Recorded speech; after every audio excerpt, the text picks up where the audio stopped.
Smart saving plan తో మీ ఆత్మీయులకు ఉజ్వలమైన సురక్షితమైన జీవితం అందించండి. టాటా ఏఏతో ఇది సాధ్యం. నమస్తే, వెల్కమ్ టు సుమన్ టీవీ. ప్రస్తుతం నిజామాబాద్ కి పసుపు బోర్డు కోసం చాలా రోజులుగా అయితే ఎదురు చూశారు.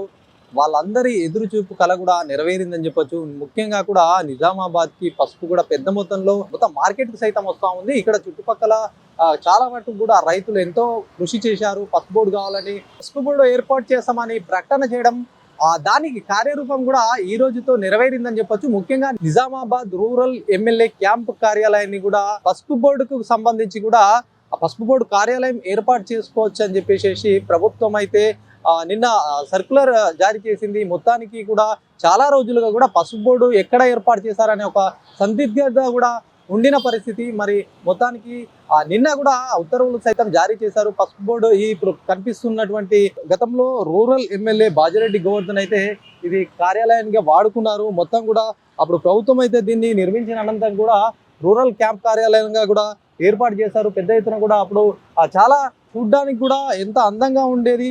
కాకపోతే ఇప్పుడు పరిస్థితి చాలా భిన్నంగా కనిపిస్తూ ఉంది. ఎక్కడ చూసినా కూడా ఇది ఒక అసాంఘిక కార్యకలాపాలకు అడ్డగా మారిందా అన్నటువంటి అనుమానాలు సైతం కూడా రేకెత్తుతున్నటువంటి పరిస్థితి. మనం ఫస్ట్ ఎంట్రెన్స్ లో చూసుకుంటే కూడా ఇక్కడ కొన్ని కార్డ్స్ పడి ఉన్నాయి. మరి ఆ కార్డ్స్ చూడొచ్చు. దీంతో పాటు కూడా ఇక్కడ కొన్ని పోస్టర్లు సైతం కూడా ఇట్లా ఈ గోడలకి ఇట్లా పోస్టర్లు అతికించడం, మళ్ళీ ఒక్కసారి కనుక మనం లోపలికి వెళ్ళి చూస్తే కూడా మరిన్ని విచిత్రంగా కూడా ఇక్కడ శ్రీ సాయిల్ మహాలక్ష్మి చికెన్ సెంటర్ అని చెప్పి కూడా గోడ మీద రాయడం, ఇక్కడ కొన్ని పార్కింగ్ కూడా ఇంతకుముందు చూసుకున్నట్టయితే ఇక్కడ కొన్ని బైక్స్ సైతం కూడా ప్రైవేట్ బైకులు సైతం కూడా పార్కింగ్ చేయడం, ఈ కార్యాలయం పరిస్థితి కూడా ఎట్లా ఉండేది, ఎట్లా మారిందని చెప్పేసి చాలా మంది కూడా దీన్ని చర్చించుకున్నటువంటి పరిస్థితి నెలకొంది. ముఖ్యంగా కూడా ఇప్పుడు పసుపు బోర్డు కార్యాలయాన్ని కూడా ఇక్కడ ఏర్పాటు చేయడం ఒకవైపు ప్రజలు కావచ్చు ప్రతి ఒక్కరు కూడా హర్షం వ్యక్తం చేస్తున్నటువంటి తరుణంలో కూడా దీని మార్పు కూడా మరింత హంగులతో ఇది కొన్ని రోజుల తర్వాత కొన్ని నెలల తర్వాత అయితే ముస్తాబు కాబోతున్నది. కాకపోతే ప్రస్తుతం పరిస్థితి చూసి ఇక్కడ ఉన్నటువంటి R&B అధికారులు కూడా ఏం చేస్తున్నారు, ఇట్లాంటి భవనం పైన దృష్టి పెట్టలేదా అని చెప్పేసి చాలా మటుకు ప్రజలైతే చర్చించుకున్నటువంటి పరిస్థితి అయితే కనిపిస్తూ ఉంది. చూడొచ్చు మొత్తం కూడా బీటలు వారి కూడా దీని గతంలో చూసుకున్నటువంటి కార్యాలయం ప్రస్తుతం చూసుకుంటే కనుక చాలా మార్పులు అయితే కనిపిస్తూ ఉన్నాయి. ఎందుకంటే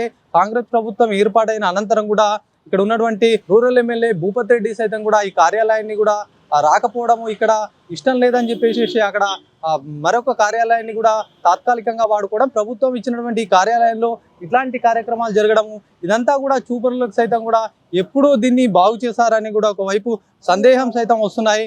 చూడొచ్చు ప్రస్తుతం మనం ఇక్కడికి వస్తే ఇక్కడ ఈయన మాటలు కూడా ఎట్లా ఉన్నాయంటే చాలా కోపంగా మాట్లాడుతున్నారు. కేవలం మనం కవరేజ్కి వచ్చిన నేపథ్యంలో కూడా ఇట్లాంటి మాటలు మాట్లాడడం కూడా చాలా మందికి విస్మయం సైతం కలుగుతూ ఉంది. చూడొచ్చు ఈ కార్యాలయాన్ని కవరేజ్కి అయితే వచ్చాము, మనం ఎట్లా ఉంది ఎట్లా ఉండబోతుంది ఈ కార్యాలయం అని చెప్పేసి మనం వచ్చాము. ముఖ్యంగా కూడా కొన్ని రోజుల తర్వాత చాలా అయితే మార్పులు అయితే జరుగుతాయి. పసుపు బోర్డు సంబంధించి కూడా అనేక ప్రయత్నాలు చేశారు. ధర్మపురి అరవింద్ సైతం కూడా దీంతో పాటు పసుపు బోర్డు సైతం చైర్మన్ సైతం కూడా కేంద్ర ప్రభుత్వం ప్రకటించింది. దీనికి ఒక సెక్రటరీ సైతం కూడా ఏర్పాటు చేసి పసుపు బోర్డును కూడా మొత్తం జాతీయ స్థాయిలో కూడా పెద్ద మొత్తంలో ఏర్పాటు చేయాలనే ఒక కాన్సెప్ట్తో కూడా గత 3 నెలలుగా ప్రయత్నాలు చేస్తున్నారు. మొత్తానికి కూడా నిజామాబాద్ పసుపు బోర్డుగా ఈ కార్యాలయం అయితే వేదిక అయినటువంటి పరిస్థితి ఉంది.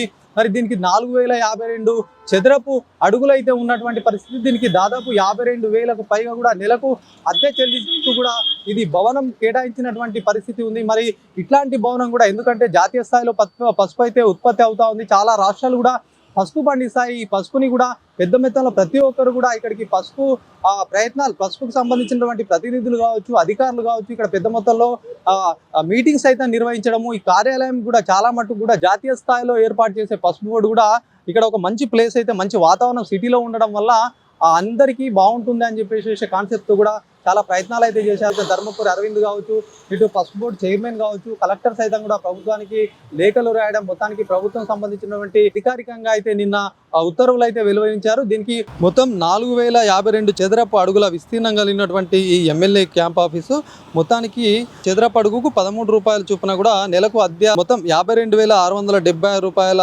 నెలకు ఈ అద్దె కూడా ఉంటుందన్నట్టుగా కూడా చెప్పారు. రోడ్ల భవనాల శాఖ మంత్రి సైతం కూడా దీనికి గతంలో అరవింద్ సైతం కూడా లేఖ రాశారట. దీనికి సంబంధించి కూడా పాజిటివ్గా ఉన్నటువంటి ఆ మంత్రి కూడా ప్రభుత్వానికి మొత్తాన్ని కూడా ప్రభుత్వం సైడ్ నుంచి కూడా ఇట్లాంటి ఉత్తర్వులు రావడం, నిజామాబాద్లో పసుపు బోర్డుకు సంబంధించినటువంటి కార్యాలయం వెలువడడం కూడా ఇదంతా కూడా చాలా రైతులు సైతం ప్రజలు సైతం ఆనందం వ్యక్తం చేస్తున్నారు.